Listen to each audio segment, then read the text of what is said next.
A ver, imaginemos esto. ¿Qué pasaría si existiera un texto antiguo que cuenta la historia con tanto, pero tanto detalle, que uno pensaría que fue escrito después de que todo pasó?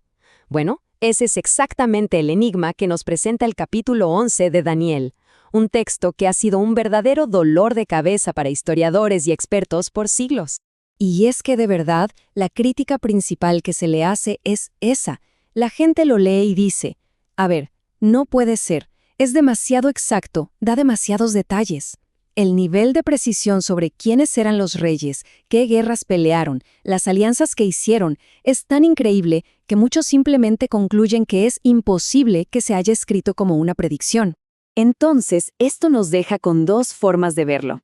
Por un lado, la visión escéptica, que esto es básicamente historia disfrazada de profecía, escrita mucho después y atribuida a Daniel para darle más peso. Y por el otro, la perspectiva que vamos a explorar hoy, que se trata de una profecía genuina, que revela el futuro con una claridad que, bueno, parece divina. Así que vamos a meternos de lleno en esta segunda idea para entender cómo funciona. Ok, empecemos este viaje. La primera parte de la profecía nos lleva desde los tiempos de Daniel hasta un momento clave, en el que el mundo está a punto de romperse en pedazos. La profecía, que se sitúa por allá del 539 a.C., arranca prediciendo correctamente que habría 3 reyes persas más. Pero ojo, el interesante es el cuarto. La fuente lo identifica como Jerjes, el mismísimo rey Asuero del libro de Esther. Y se dice que este rey juntaría una fortuna gigantesca para lanzarse contra Grecia. ¿Y qué pasa justo después?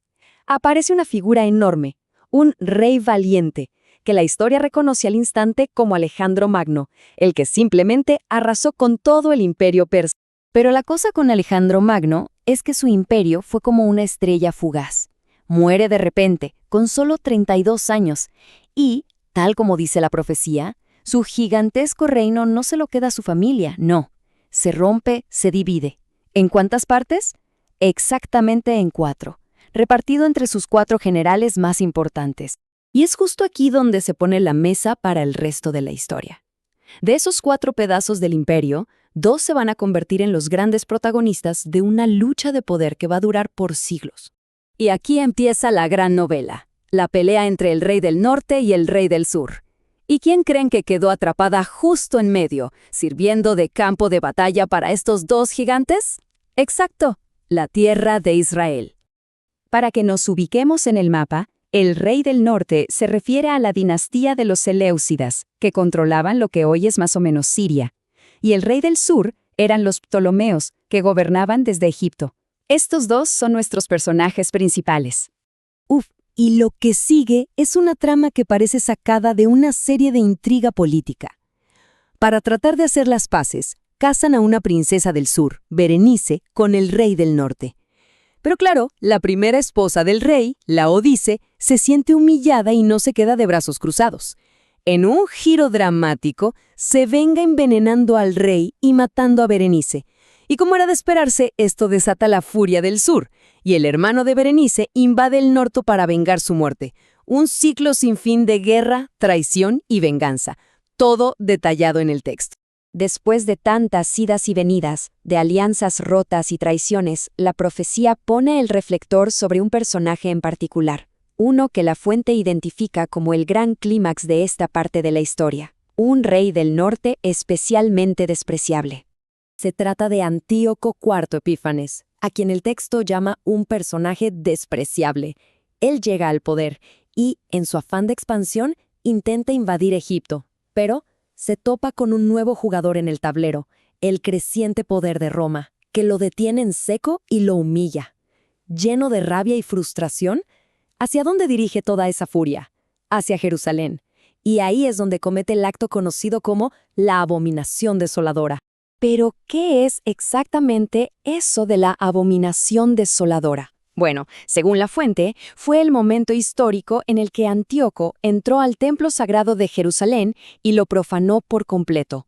Prohibió que se siguiera la ley judía, la Torá, puso una estatua del dios griego Zeus y como insulto final sacrificó un cerdo en el altar. Un acto de profanación total. Y aquí viene un dato increíble. Toda esta situación provocó una rebelión judía, la de los macabeos, que lucharon contra Antíoco, lograron purificar el templo y lo volvieron a dedicar.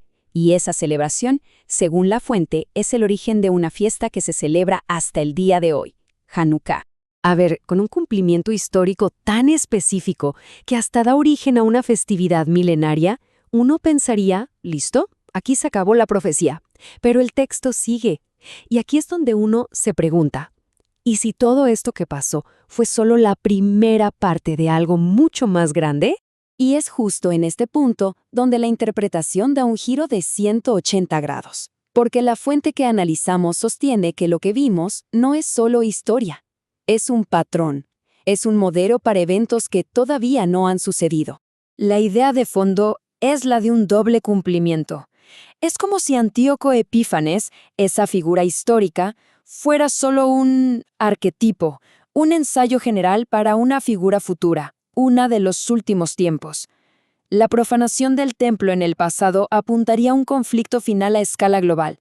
Y así como Roma detuvo a Antíoco, una intervención divina detendría a este personaje final. Y los últimos versículos de Daniel 11, según esta interpretación, nos dan un perfil de este antagonista del futuro. Un líder o sistema que se pone por encima de todo Dios, que no tiene respeto por el amor de las mujeres. Una frase muy discutida que algunos creen que significa un desprecio por la familia o los afectos naturales, que le da la espalda al Dios de sus antepasados y que en cambio adora a un Dios de las fortalezas, o sea, al poder militar y a la riqueza. Siguiendo esta lógica, la fuente le pone nombres modernos a los jugadores antiguos. El rey del sur se interpreta como una coalición de naciones del mundo islámico. El rey del norte se asocia con Rusia y sus aliados, e incluso se menciona que ejércitos del oriente, que se identifican con China, entrarán en la escena, todo en un conflicto final centrado en Israel. Pero a pesar de todo el poder que pueda acumular y de lo gigantesco que sea este conflicto final, la profecía termina con una sentencia muy clara y directa sobre su destino. Llegará a su fin y nadie lo ayudará. Y así, nos quedamos con esta pregunta en el aire. ¿Es Daniel 11 simplemente un eco impresionante de la historia antigua, un documento escrito con una precisión que asombra? ¿O es, como sugiere la interpretación que vimos, un mapa que nos está mostrando un futuro que aún está por venir? La respuesta, quizás, depende de cómo entendemos la conexión entre lo que ya fue y lo que todavía podría ser.